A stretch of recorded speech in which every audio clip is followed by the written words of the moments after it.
సూర్యాపేట జిల్లా గానుగబండలో గత బుధవారం జరిగిన హత్య కేసును పోలీసులు ఛేదించారు.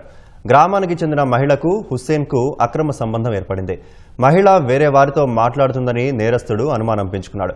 పదే పదే ఫోన్ చేసి రమ్మని వేధిస్తుండగా ఎలాగైనా చంపాలని నిర్ణయించుకున్నాడు. ఎప్పుడు కలుసుకునే ప్రాంతానికి తీసుకెళ్లి గొడవపడి గొంతు నులిమి చంపినట్లు పోలీసులు వెల్లడించారు.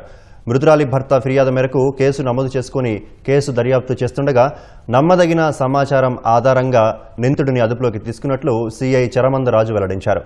నిందితుడి నుంచి మృతురాలి ఫోన్తో పాటు ద్విచక్ర వాహనం స్వాధీనం చేసుకున్నట్లు పోలీసులు వెల్లడించారు.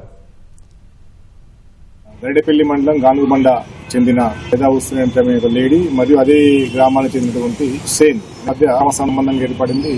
గానుగబండ విలేజ్ లో 19th రోజు రాత్రి మృతురాలు ఎవరైతే ఉందో ఆమె ఈ రామాలయం దగ్గర చెక్క భజన నేర్చుకోవడం కోసం బయలుదేరి వచ్చిన క్రమంలో నేరస్తుడు హుస్సేన్ ఆమె ఫోన్ చేయడంతో అక్కడికి వెళ్తాడు.